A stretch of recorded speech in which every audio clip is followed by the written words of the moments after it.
Hello and नमस्ते। Welcome to Unacademy. मैं Priyanka Singh, your law educator.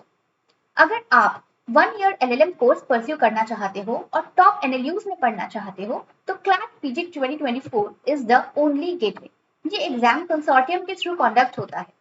अगर आप क्लैट पीजी एग्जाम देने की सोच रहे हो या देना चाहते हो तो आप अन अकेडमी के इस टेलीग्राम चैनल को ज्वाइन कर सकते हो only by scanning this QR code. इस क्यूआर कोड को स्कैन करके आप क्लैट पीजी के टेलीग्राम चैनल को ज्वाइन कर सकते हो, जहां आपको time to time CLAT PG से रिलेटेड सभी इंफॉर्मेशन, सभी अपडेट्स मिलती रहेंगी। क्लैट पीजी एग्जाम के सिलेबस में बिजनेस लॉ एक बहुत इंपॉर्टेंट रोल प्ले करता है। बिजनेस लॉ नाम सुन के तो हमें पहले लगता है कि ये बहुत प्रैक्टिकल, इजी और इंटरेस्टिंग सब्जेक्ट है, लेकिन जैसे ही हम इसे डिटेल में पढ़ने जाते हैं तो हमारी हालत खराब हो जाती है। क्योंकि सी बिजनेस लॉ में वो सभी एक्ट्स, लॉज और लेजिस्लेशंस कवर होते हैं जो भी कंपनी और कॉर्पोरेट से रिलेट करते हैं। तो इतने सारे लॉज को याद करना और याद रखना दोनों ही एक बहुत ही डिफिकल्ट टास्क हो जाता है, जिसकी वजह से स्टूडेंट्स को काफी प्रॉब्लम होती है और वे इस पोर्शन में बहुत अच्छा मार्क्स स्कोर नहीं कर पाते हैं।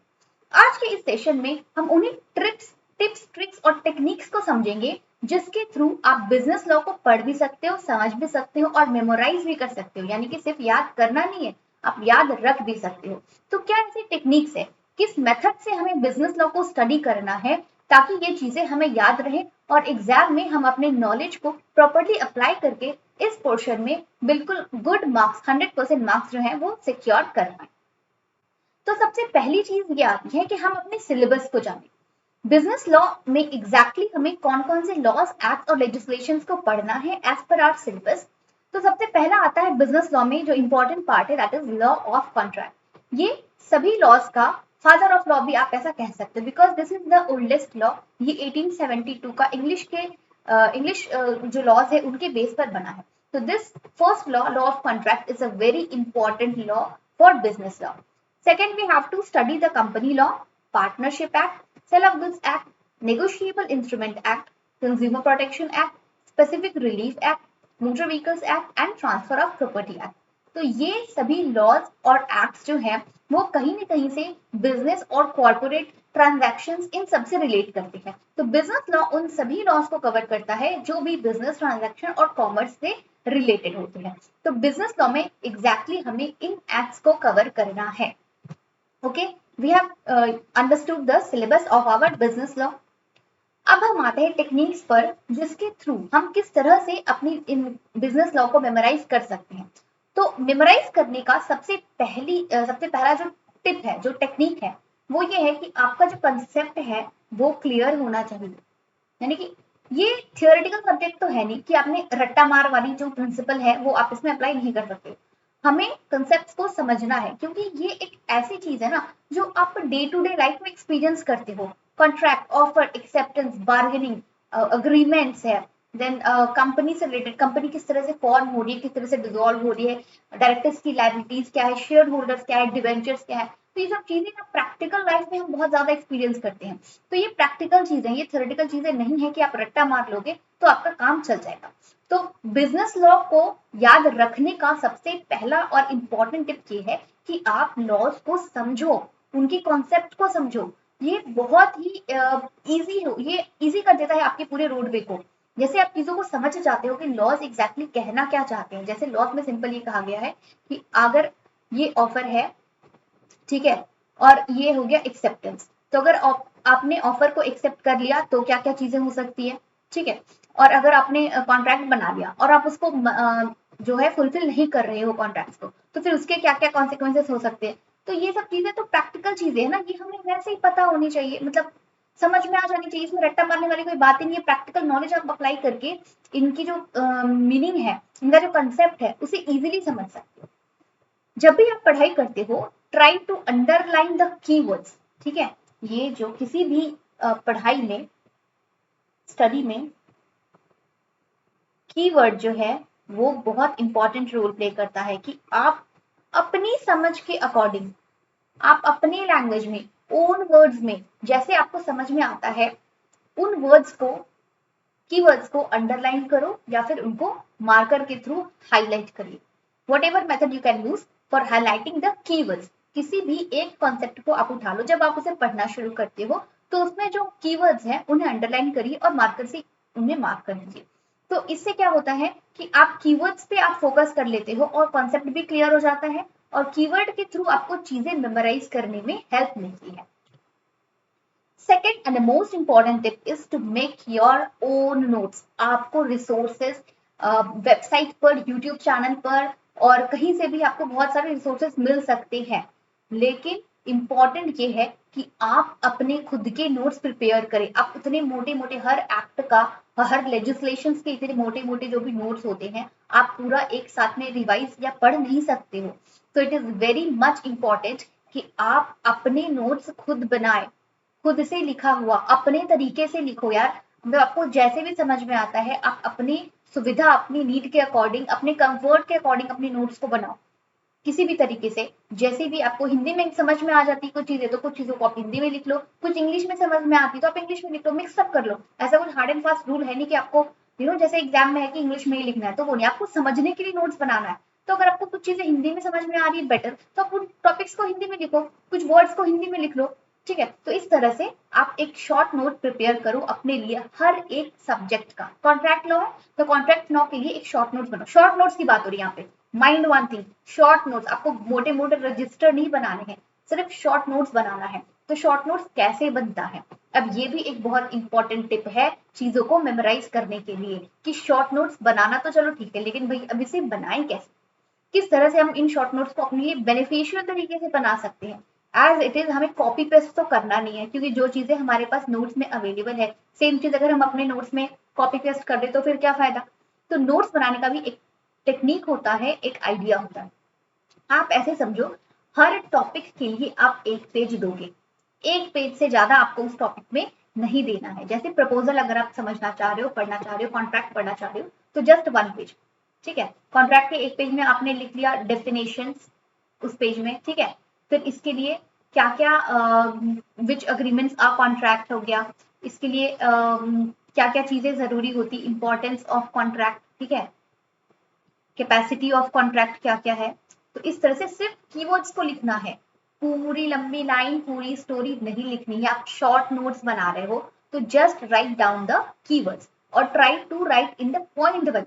जब हम पॉइंट वाइज चीजों को लिखते हैं ना तो वो चीजें हमें समझ में भी आती है, इसका मतलब कि वो चीजें हमें समझ में आ रही है और वो हमें याद भी रहेंगी। इसलिए चीजों को पॉइंट वाइज लिखना है और कीवर्ड्स में लिखना है। इन दो चीजों को ध्यान में रखते हुए हमें अपने शॉर्ट नोट्स को प्रिपेयर करना है।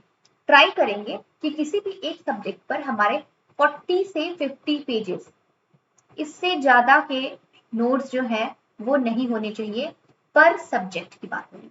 ओके, हर सब्जेक्ट में आपके 40 से 50 पेजेस ही होने चाहिए। हर टॉपिक पे आप एक पेज दो, कोई लेंथी टॉपिक है तो मैक्सिमम 2 पेजेस, 2 पेजेस से ज्यादा तो आपको शॉर्ट नोट्स में देना ही नहीं है। ठीक है, तो इस तरह से आप पहले अपने लिए कीवर्ड्स के साथ point wise short notes prepare करो। Again I will repeat the same thing कि जिस भी तरीके से आपको समझ में आती है, जिस भी लैंग्वेज में समझ में आती है कीवर्ड, कोई अगर इंग्लिश का टफ वर्ड है वो आपको नहीं समझ में आ रहा है उस टर्म में तो आप उसको हिंदी में लिख लो।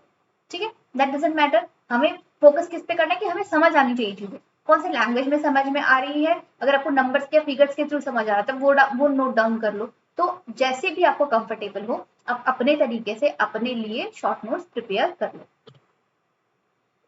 सेकेंड हम आते हैं कि शॉर्ट नोट्स में जब आप किसी कंसेप्ट को लिख रहे हो, जैसे सपोज आप बेलमेंट पढ़ रहे हो, ठीक है, तो बेलमेंट को आप समझने की कोशिश करें with the help of the examples.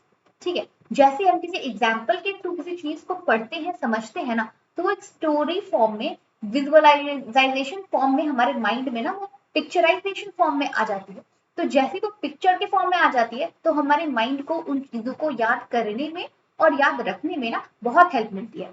तो इसलिए किसी भी चीज को स्टोरी के फॉर्म में एग्जाम्पल के साथ अगर आप किसी भी कॉन्सेप्ट को पढ़ते हो तो ये आपको चीजें मेमोराइज करने में बहुत हेल्प करेगी। और कॉन्ट्रैक्ट लॉ, बिजनेस लॉ जो भी है, इसमें सभी चीजें ऐसी हैं जो कि प्रैक्टिकल लाइफ में होती है। तो ऐसा नहीं है कि आपको एग्जाम्पल बहुत कम मिलेंगे या फिर एग्जाम्पल्स आपको समझ में नहीं आएंगे। एग्जाम्पल्स के थ्रू वैसे भी हमें चीजें जो है वो बेटर समझ में आती है।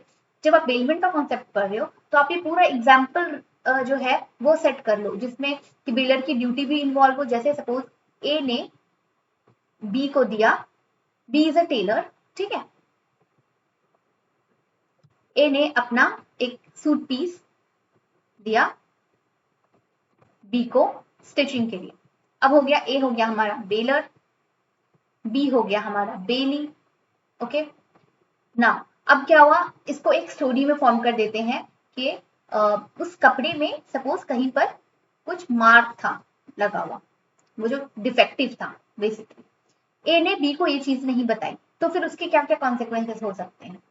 फिर सपोज ए ने बी को ये कपड़ा दिया, उसने बी ने कहा कि मैं आपको ये 10 तारीख को सूट प्रिपेयर करके दे दूंगा, लेकिन 10 तारीख के बाद 20 तारीख हो गए और बी ने अभी तक उस कपड़े को नहीं प्रिपेयर किया, तो इसके क्या क्या कॉन्सिक्वेंसेस हो सकते हैं। ये सभी चीजें हमारे कॉन्ट्रैक्ट लॉ में हम जो है सेक्शन वाइज इन सभी चीजों के बारे में डिटेलिंग बताई गई है। तो जैसे कि आप इस तरह से स्टोरी वाइज किसी भी चीज को पढ़ोगे ना, तो आपको स्टोरी लाइन के थ्रू वो चीजें, वो मैटर, कॉन्सिक्वेंसेस जो हम जिसकी हम बात करें कि ये होने से क्या होगा, ये नहीं होने से क्या होगा, अगर कॉन्ट्रैक्ट ब्रीच होता है तो क्या होगा। तो इस तरह से अगर हम एग्जाम्पल के थ्रू किसी को समझते हैं ना, तो वो कॉन्सेप्ट हमारा जड़ से क्लियर हो जाता है। फिर दोबारा हमें उस चीज को समझने की जरूरत नहीं पड़ती, दोबारा हमें सिर्फ उस चीज को रिवाइज करना होगा। फिर जैसे ही आप बेलमेंट पढ़ना शुरू करोगे, आपको वो ए और बी टेलर और कपड़े वाला एग्जाम्पल याद आ जाएगा, तो बेलमेंट से रिलेटेड सारे जो पॉइंट्स है वो ऑटोमेटिकली एक के बाद एक करके आपके रिविजन में, माइंड में जो रिकॉल होते जाएंगे। इसलिए इंपॉर्टेंट ये है कि आप किसी भी कॉन्सेप्ट को एग्जाम्पल के साथ पढ़ोगे तो वो आपको ज्यादा टाइम तक याद रहेगी। Learn and read it allowed. आपने नोट्स प्रिपेयर कर लिए, जैसे हमने बताया शॉर्ट नोट्स हर टॉपिक का प्रिपेयर कर लिया। अब बना के उसका अचार तो नहीं डालना, उसे हमें याद करना है। अब हमने लिख तो लिया, समझ लिया, लिख लिया, उसे रीड इट अलाउड, पढ़ पढ़ के याद करो। माइंड को आप काम पे लगाओ, उसको आप देख तो रहे हो नोट्स को, आंखें तो आपकी है काम पे लग रही है, आप उसको ईयर के थ्रू भी दिमाग में डालो कि भैया देखो दोनों तरीके से तुम्हारे दिमाग में मैं एक ही चीज डाल रही हूँ, तो उसको वो जल्दी फिट होती है ना। दो डबल मेथड आप यूज कर रहे हो। किसी एक बकेट को भरने के लिए आपने एक पाइप लगाया, वो बकेट भर रहा है, बट आप उसमें दूसरा भी पाइप लगा दो तो बकेट जल्दी भरेगा। तो सेम चीज हमें अपने दिमाग के साथ भी करनी है। आप देख देख तो रहे हो उस नोट्स को, तो वो आईज के थ्रू तो माइंड में जा रही है, लेकिन अब उसको बोल बोल के अगर पढ़ते हो, रीड अलाउड करके पढ़ते हो, तो वो कान ईयर्स के थ्रू भी आपके माइंड में जा रही है। तो डबल तरीके से जो चीजें आपके माइंड में जा रही, तो वो ऑब्वियसली जल्दी सेट हो जाएगी माइंड में, है ना। तो रीड इट अलाउड करके आपको अपने नोट्स को लर्न करना है ना। लर्न करने के बाद टेक अ रफ कॉपी, एक रफ कॉपी रखिए अपने पास में, जिसमें, ठीक है, एक रफ कॉपी रखेंगे अपने पास में जिसमें आप पढ़ लिए, याद कर लिए। अब कॉपी बंद करके उस रफ कॉपी में लिखने की कोशिश करिए कि आपने जो भी पढ़ा है उसमें से कौन कौन सी चीजें आप रिकॉल कर पा रहे हो, उनको राइट डाउन करने। क्योंकि जब आप उस टाइम पढ़ोगे ना, तो आपको लगेगा कि हाँ यार ये तो इजी है, याद तो हो ही गया। लेकिन जैसे ही आप उन चीजों को लिखने बैठोगे, जैसे सपोज आपने बेलमेंट पढ़ा, अब आप बंद करके उसमें बेलमेंट के सेक्शन लिखना स्टार्ट कर दो कि कौन से सेक्शन में बेलमेंट में क्या था, किसमें बेलर की ड्यूटी है, ठीक है, किसमें बेलर की लाइबिलिटी है, किसमें फाइंडर ऑफ वो है, प्लेज क्या है, इंडेमनिटी का सेक्शन कौन सा है। इस तरह से आप कुछ चीजों को रिकॉल करके लिखने की कोशिश करो। जब आप रिकॉल करके लिखोगे ना, तब आपको एग्जैक्टली समझ में आएगा कि जितना भी आपने पढ़ा है उसमें से आपको फाइनली कितनी चीजें याद है और कितनी चीजें आधी याद है, कितनी चीजें बिल्कुल भी याद नहीं। तो आप इस तरह से अपनी स्टडी को एनालाइज कर सकते हो कि जो भी आपने पढ़ा है, समझा है, आपके दिमाग में कितनी चीज एग्जैक्टली फिट हो पाई है। तो जो चीजें आपको नहीं फिट हो पाई है उनको दोबारा से पढ़ना है। तो क्योंकि आप ही वो जो अपनी परफॉर्मेंस को एनालाइज कर सकते हो, कोई थर्ड पार्टी नहीं कर सकता। तो अपने आप को एनालाइज करना सीखिए, अपनी स्ट्रेंथ और वीकनेस को एनालाइज करना सीखिए, क्योंकि आप ही हो जो अपने आप को बेहतर बना सकते हो, क्योंकि आप अपने आप को बेटर समझते हो। तो अपने आप पे टाइम दीजिए और खुद को समझने की कोशिश करिए कि कौन सी टेक्निक से आपको चीजें जो है वो याद ज्यादा अच्छी तरीके से याद रहती है। किसी किसी को लिख लिख कर याद करने की क्या हैबिट होती है, एक ही चीज को 5 टाइम्स 10 टाइम्स वो लोग लिखते हैं, लिखने से उन्हें जल्दी याद होता है। तो ठीक है, ये आपके सिस्टम पे सूट करता है, जो भी तरीका, आप वो तरीका यूज करो चीजों को याद करने के लिए। So this is the basic technique कि आप चीजों को अलाउड करके पढ़ो, फिर रफ कॉपी में नोट डाउन करने की कोशिश करिए कि आपने रिकॉल करने की कोशिश करिए कि आपने कॉपी बंद करने के बाद कितनी चीजें आपको माइंड में अभी तक याद है। रिमेंबर वन थिंग, आप जितना ज्यादा लिखोगे उतना ज्यादा आपकी जो मेमोरी है शार्प होगी और उतना ज्यादा ही आप चीजों को रिमेंबर याद कर पाओगे।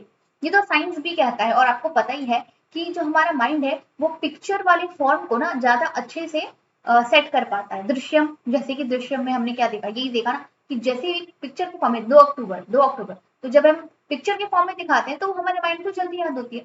तो जब हमें पता है कि हमारा माइंड इस तरीके से काम करता है तो उसको उसी तरीके से काम करवाओ, चीजों को लिखो, दिखवाओ, दिखाओ उनको, आंखों से देखेंगे वो उन चीजों को, तो माइंड जितनी ज्यादा चीजों को देखेगा, लिखने से क्या होता है कि वो माइंड जो है वो एक्टिव होता है। देखने में तो सिर्फ देख रहा है, लेकिन लिखने में माइंड भी काम कर रहा है आपका कि अच्छा ये लिख रहा है, ये नहीं, ये लिखना है, तो माइंड भी एक्टिव मोड पे चल रहा है। तो लिखने से मेमोरी जो है वो ज्यादा स्ट्रांग होती है, तो आप जितना ज्यादा लिखोगे उतनी ज्यादा चीजें आपको याद रहेगी। नेक्स्ट और इंपॉर्टेंट टिप पर हम आते हैं। हमने चीजें पढ़ ली, नोट्स बना लिया, याद कर लिया, सब कुछ हो गया। अब रिवीजन जो है वो हम कह सकते हैं the key of success. Revision करना बहुत ही जरूरी पार्ट है। आप रोज नई नई चीजें, आपने कॉन्ट्रैक्ट एक फिनिश कर लिया, आप तुरंत जंप करके कंपनी लॉस पर, कंपनीज एक्ट आपने पढ़ना शुरू कर दिया।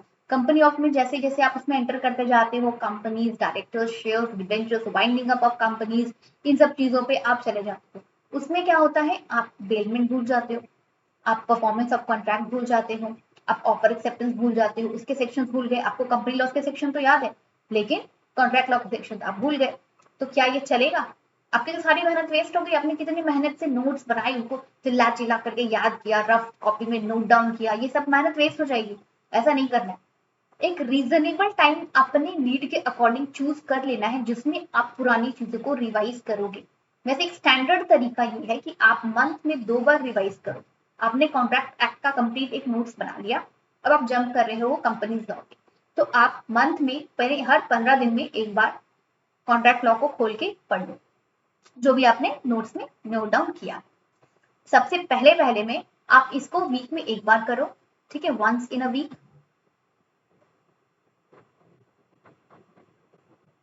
ठीक है, वंस इन अ 7 डे। उसके बाद इसको धीरे धीरे 15 डेज पे कर दो। आप देखोगे कि जब आप फर्स्ट डे पे इसको रिवाइज करने बैठे हो तो आपको 2 घंटे लग रहे हैं,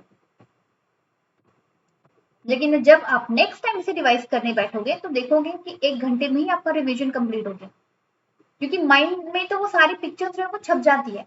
अब बार बार एक ही चीज को रिवाइज कर रहे हो तो माइंड में वो पिक्चर तो सेट हो गई। आप एक लाइन पढ़ोगे, माइंड अपने आप आपको दूसरी लाइन जो है वो बता देगा। तो इस तरह से रिवीजन की जो स्पीड है वो कम होती जाएगी।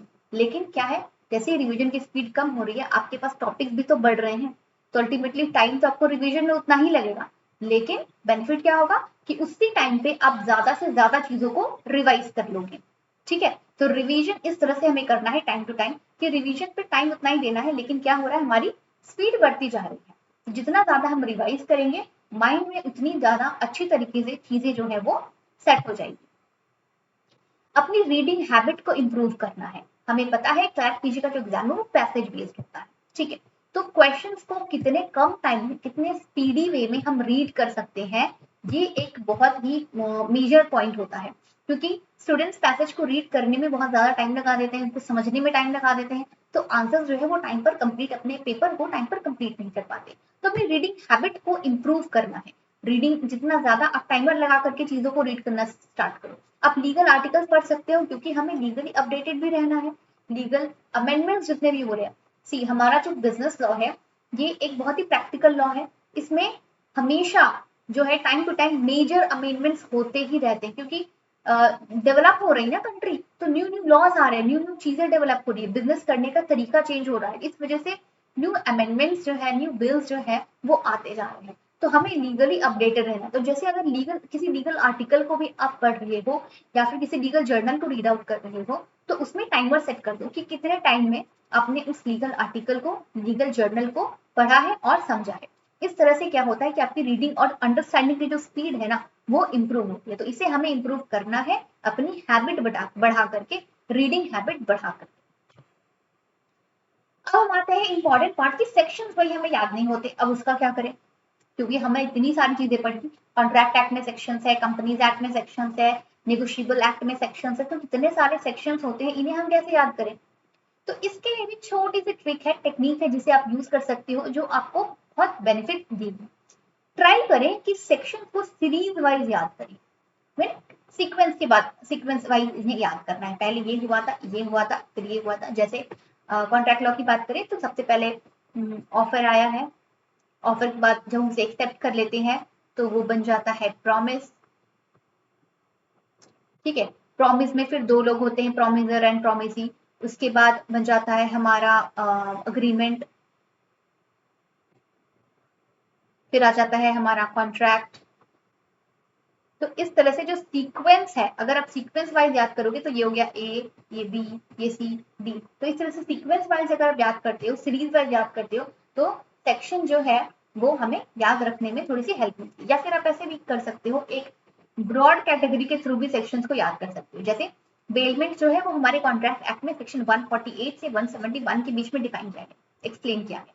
तो अगर बेलमेंट से रिलेटेड किसी सेक्शन का क्वेश्चन आता है तो आपको अगर पता है तो आप एजुकेशनल गेस कर सकते हो। यहाँ पर हम एलिमिनेशन मेथड वाले टेक्निक एजुकेशनल गेस की बात करते हैं कि अगर आपको एग्जैक्ट सेक्शन नहीं भी पता है और आपको ये रेंज मालूम है कि बेलमेंट जो है वो इंडियन कॉन्ट्रैक्ट एक्ट में 148 से 171 के बीच में एक्सप्लेन किया गया है, तो आप वो एजुकेशनल गेस करके भी आंसर जो है वो मार्क कर सकते हो। ठीक है, निमोनिक्स ट्राई करें यूज करने का, शॉर्ट वर्ड्स फ्रेज के थ्रू, इससे भी चीजें हमें जल्दी याद रहती है। जैसे कि कॉन्ट्रैक्ट एक्ट की ही हम बात करते हैं तो सेक्शन 2 में सारे डेफिनेशन दी गए है ना। प्रपोजल है, प्रॉमिस है, प्रॉमिसर है, प्रॉमिसी है, then we have contract agreement. ठीक है, तो इसे हम ऐसे शॉर्ट फॉर्म में लिख सकते हैं जैसे P3 car VC2, P for Priyanka 3 times carpet पे बैठकर वाइस चांसलर से मिलने गई 2 बार। तो P3 में हमारा देखिए P3 यानी कि 3 बार P है। ओके, पहले P का मतलब होता है प्रपोजल, सेकंड P में है आपका प्रॉमिस,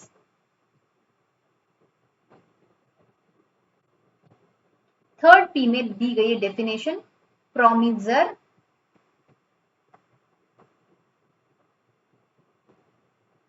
एंड प्रॉमिसी की।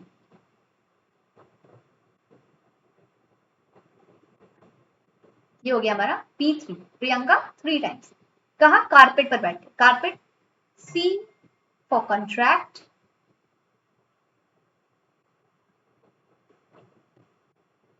A for agreement,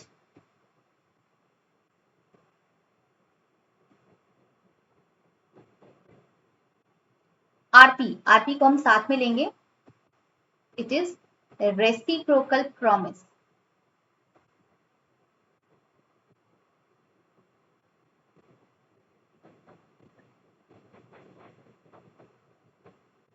then VC 2 यानी कि 2 बार VC है, पहले है VC देन VC, यानी कि V for void, C for contract and VC for voidable contract.